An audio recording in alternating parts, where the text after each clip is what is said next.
Hello everyone, आज की इस वीडियो में हम देखेंगे इग्नू का जनवरी 2026 सेशन का न्यू एडमिशन फॉर्म आपको कैसे भरना है। इग्नू की ऑफिशियल वेबसाइट है दोस्तों। यहाँ पर एडमिशन के सेक्शन में आओगे तो आपको ओडीएल और ऑनलाइन दोनों प्रोग्राम्स के लिए अलग अलग लिंक मिलेंगे। अगर आपको ऑनलाइन प्रोग्राम में एडमिशन चाहिए तो इस लिंक पे जाएंगे, और आपको डिस्टेंस ओडीएल मोड में चाहिए तो इस लिंक पे जाएंगे। दोनों का प्रोसेस फॉर्म भरने का सेम है, बस लिंक अलग अलग है। तो हम ओडीएल प्रोग्राम के माध्यम से आपको बताएंगे किस तरीके से आपको फॉर्म भरना है। फॉर्म भरने से पहले एक चीज़ याद रखिए कि आपको एबीसी आईडी और डीईबी आईडी आपकी बनी होनी चाहिए। एबीसी और डीईबी आईडी कैसे बनती है इसके ऊपर ऑलरेडी हमने वीडियो बना रखी है पुराने सेशन के लिए। आप चाहो तो उस वीडियो को देख सकते हो, लिंक डिस्क्रिप्शन में है। अब इस वेबसाइट पर आने के बाद कुछ डिटेल्स बताई जा रही है, इसे तो आप चाहो तो पढ़ सकते हो। सबसे पहले हम करेंगे न्यू रजिस्ट्रेशन, क्योंकि हमने अभी इस वेबसाइट पर अकाउंट बनाया नहीं है। यहाँ आने के बाद आपको अपना यूजर नेम सेलेक्ट करना है, ठीक है। यूजर नेम में आप अल्फा न्यूमेरिकल रख सकते हो, कोई ऐसा इशू नहीं है। इसके बाद अपना ईमेल एड्रेस यहाँ आपको लिखना है 2 बार। एक पासवर्ड क्रिएट करना है जो कि इस पोर्टल में लॉगिन करने के लिए आपके काम आएगा, और फिर मोबाइल नंबर और कैप्चा कोड की मदद से रजिस्टर करना है। जैसे ही आप रजिस्टर करोगे तो आपके ईमेल पर एक ओटीपी आएगा, वो ओटीपी आपको यहाँ डालना है और कैप्चा कोड की मदद से सबमिट करना है। जैसे ही आप उस पर क्लिक करोगे तो यहाँ पे शो होगा कि आपका अकाउंट वेरीफाई सक्सेसफुली हो गया है। उसके बाद यहाँ पे आपको दिखाएगा कि आपका जो ईमेल है सक्सेसफुली वेरीफाई हो गया है, क्योंकि आपने ओटीपी डाल दिया। नीचे क्या बोल रही थी, अपार आईडी वेरिफिकेशन। यहाँ पे आपको क्लिक टू वेरीफाई क्रिएट अपार आईडी, इस पर क्लिक करना है। तो ये आपको डिजी लॉकर के अकाउंट पे ले गया। यहाँ शो हो रहा है लॉगिन और क्रिएट अकाउंट। अब यहाँ पे आप बहुत ध्यान से बात समझिए। अगर आपने अपार आईडी ऑलरेडी बना रखी है, अपार आईडी एक ही बार बनती है, ठीक है। ऐसा नहीं है कि अलग कोर्स में अलग यूनिवर्सिटी में एडमिशन लोगे तो दोबारा बनाओगे, वो एक ही बार बनती है। अगर बनी हुई है तो वो यहाँ पर आप लोग एंटर कीजिए। अगर आपकी अपार आईडी नहीं बनी तो क्रिएट नाउ पे क्लिक करके आप से जो फर्दर डिटेल्स मांगी जाएंगी उसको प्रोसीड करके अपार आईडी बना लीजिएगा। दूसरी बात दोस्तों, आपका आधार से फ़ोन नंबर रजिस्टर होना चाहिए, और आपके आधार में जो आपका नाम है, डेट ऑफ बर्थ है और जेंडर है, ये तीनों चीज़ें एग्जैक्टली मैच होनी चाहिए। तो इग्नू में आप डिटेल्स दे रहे हो, ठीक है। इनडायरेक्टली 10th क्लास की मार्कशीट से मैच होनी चाहिए। अगर मैच नहीं है तो फॉर्म भरने में दिक्कत आ सकती है। तो मैं यहाँ पर अपनी अपार आईडी यहाँ पे एंटर करता हूँ और कंटिन्यू करता हूँ। मैं एंटर करूँगा तो ओटीपी दोबारा से वेरीफाई करवाया जाएगा मुझसे। अब वो ओटीपी यहाँ डालो और प्रोसीड करो। उसके बाद ये आपसे कह रहा है by clicking allow you are giving consent to share with IGNOU UAT, यानी कि अपनी डिटेल्स अब आप इग्नू के साथ शेयर कर रहे हो, जो भी आपकी अपार आईडी की डिटेल्स हैं। अब यहाँ पे देखो academic bank of credit details हैं, तो ये ऊपर लाइन चल रही है। यहाँ पे पैन वेरिफिकेशन पर हम क्लिक कर देंगे और इसको अलाउ करेंगे। सेकंड्स का टाइम लेगा, वेट कर लीजिएगा। इस दौरान पेज को रिफ्रेश मत कीजिएगा, ठीक है। अब यहाँ पे देखिए confirm the details retrieve from अपार, जो भी आपने अपार आईडी डाली है उससे उन्होंने डिटेल्स निकाली हैं, उस डिटेल को कंफर्म करो। ये आपकी डिटेल्स दिखाएगा, जो भी आपकी डिटेल्स हैं, ठीक है। अब नीचे क्या है भाई, आई हैव डिक्लेयर की सारी जो डिटेल्स दी हैं इसमें वो सही हैं।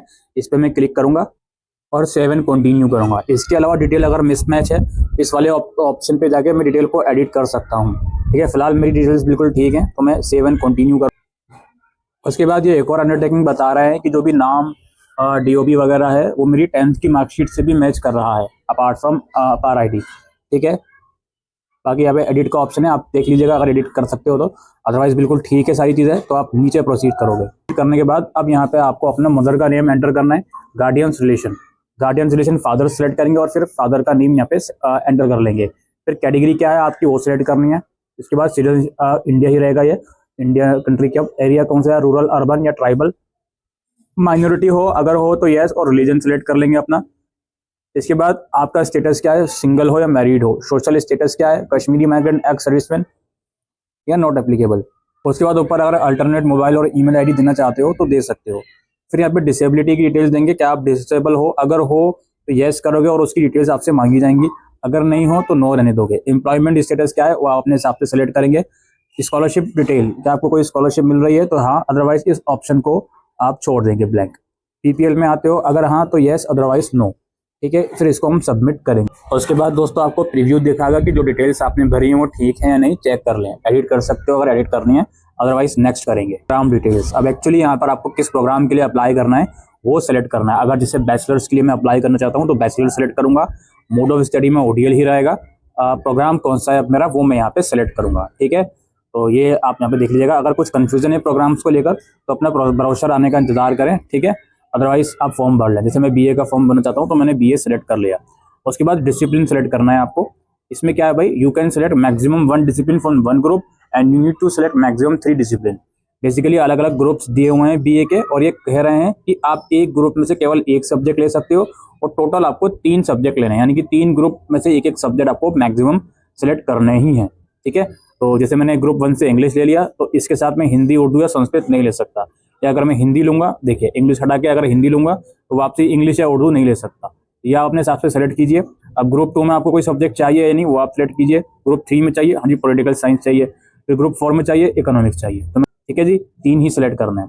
उसके बाद रीजनल सेंटर, मैं किस रीजनल सेंटर में एडमिशन चाहता हूँ इग्नू के, अलग अलग देश में रीजनल सेंटर इग्नू के मौजूद है, उस हिसाब से आप सेलेक्ट करोगे। फिर उस रीजनल सेंटर के अंदर मेरा स्टडी सेंटर कौन सा होना चाहिए वो आप यहाँ पे सेलेक्ट करोगे। कुछ सेंटर केवल वुमेन्स के लिए होते हैं, तो बॉयज वाले सेंटर नहीं चूज करें। ठीक है, अपने प्रोग्राम का मीडियम क्या है भाई, इंग्लिश रखना चाहता हूँ मैं।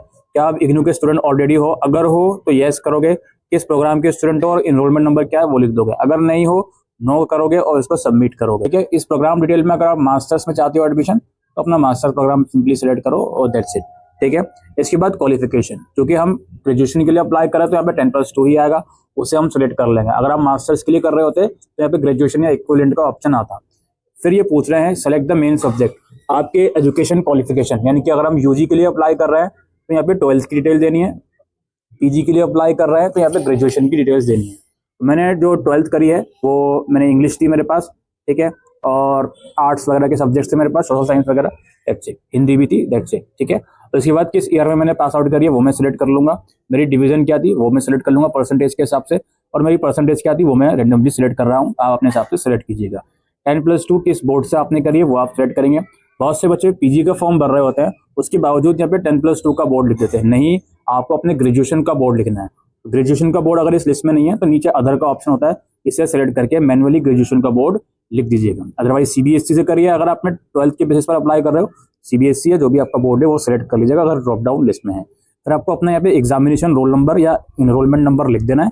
ठीक है, दैट्स इट। फिर इसको प्रोसीड करना, हम नेक्स्ट करेंगे। फिर अगले स्टेप में कोर्स सिलेक्शन फॉर बीएएम। अब ये वाला जो स्टेप है इसमें सबसे पहले समझ लीजिए ये 2 ऑप्शन है। क्या आपको स्टडी मटेरियल डिजिटल फॉर्म में लेना है तो उसमें 15% फीस में डिस्काउंट मिल जाएगा, या आपको स्टडी मटेरियल हार्ड कॉपी में ही लेना है तो कोई भी डिस्काउंट नहीं मिलेगा। ये वाला ऑप्शन एक है। दूसरी चीज इसमें यह है सब्जेक्ट सिलेक्शन। ये जो सब्जेक्ट सिलेक्शन है हर प्रोग्राम में ये ऑप्शन नहीं आएगा। जिन प्रोग्राम में सब्जेक्ट सिलेक्शन के लिए चॉइसेस है सिर्फ उसमें ही आएगा। मास्टर्स में जनरली ये आता नहीं है, क्योंकि मास्टर्स में सभी बच्चों के पास फिक्स्ड कॉमन सब्जेक्ट होते हैं एटलीस्ट फर्स्ट ईयर में। ये मेरे पास बीएएम का सब्जेक्ट है, जो डिसिप्लिन सब्जेक्ट मैंने इंग्लिश का लिया था तो यहाँ पे इंग्लिश का आ रहा है।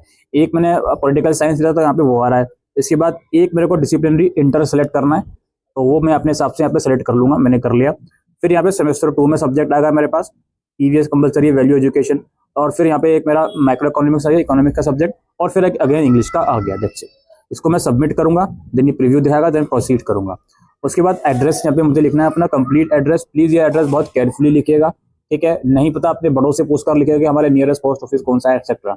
इस एड्रेस पर आपकी बुक्स होती है कोरियर के थ्रू आती हैं, इस चीज का ध्यान रखना है। तो एड्रेस जब भी प्रॉपरली अपना लिख दोगे पिन कोड के साथ और हाउस नंबर जो भी आपका है, ठीक है, पोस्ट ऑफिस अपना सेलेक्ट कर लोगे अपने एड्रेस के और अपने जोन के हिसाब से, देन इसको प्रोसीड करें।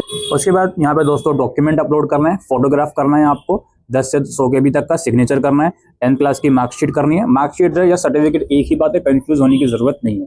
12th क्लास की मार्कशीट करनी है। अदर्स में अगर आपके पास प्रोविजनल सर्टिफिकेट है अपलोड कर दीजिएगा, अगर नहीं है अदर्स का ऑप्शन मैंडेटरी मांग रहा है तो उसमें भी मार्कशीट ही लगा दीजिएगा, ठीक है। अगर आप पीजी के लिए अप्लाई कर रहे हो, ग्रेजुएशन की भी मार्कशीट मांगेगा, उसके साथ साथ अगर प्रोविजनल मांगता है और आपके पास है तो लगा दीजिएगा, नहीं है तो उसमें भी मार्कशीट ही लगा दीजिएगा, कोई ऐसी प्रॉब्लम वाली बात नहीं है। अगर आपको यहाँ पे SC/ST का और SC/ST कैटेगरी में कुछ कोर्सेज में फीस में रिलैक्सेशन मिलता है तो उसके इनकम सर्टिफिकेट मांगता है तो वो हिसाब से लगा दीजिएगा। बाकी अगर आपकी कोई कैटेगरी है जनरल के अलावा OBC वगैरह तो उसका सर्टिफिकेट यहाँ मांगेगा, वो लगा दीजिएगा। एम्प्लॉयमेंट स्टेटस अगर आपने एम्प्लॉयड करा है तो यहाँ पे एक्सपीरियंस सर्टिफिकेट मांगेगा, वो लगा दीजिएगा, फिर इसको प्रोसीड कर लीजिएगा। उसके बाद दोस्तों आपको ये दिखाएगा जो जो डिटेल्स आपने फॉर्म में अभी तक भरी हैं। प्लीज इस वाले स्टेप में सारी डिटेल्स एक बार क्रॉस वेरीफाई जरूर कर लें, क्योंकि इसके बाद जब आप अंडरटेकिंग एक्सेप्ट करने वाले हो फिर आप एडिट नहीं कर सकते। आप आई एग्री पे क्लिक करोगे, यहाँ पे ग्रीन कलर का ऑप्शन है एक्सेप्ट एंड पेमेंट, इसमें क्लिक करके ओके पे जाके पेमेंट कर सकते हो। पेमेंट करने के बाद फी रिसिप्ट आपकी जरूर आ जाए, इस चीज़ का ध्यान रखें, क्योंकि कई बार साइबर कैफे द्वारा फॉर्म भरवाते हो, पेमेंट उनसे ढंग से होती नहीं है और आपसे कहा जाता है कि हो गई। इस चीज़ का ध्यान रखें। आपके पास अगर आप बाहर से फॉर्म भरवा रहे हो तो आपका यूजर नेम और पासवर्ड आपके पास होना चाहिए। वो आपके ईमेल पर भी आता है, जो रजिस्टर्ड ईमेल आपने फॉर्म भरते समय दी है। अपना ही ईमेल उनको दें, साइबर कैफे वाले को। कहीं ऐसा ना हो कि वो अपना खुद का ईमेल डाल रहे हैं आपके फॉर्म में, ठीक है। इन चीज़ों का ध्यान रखें।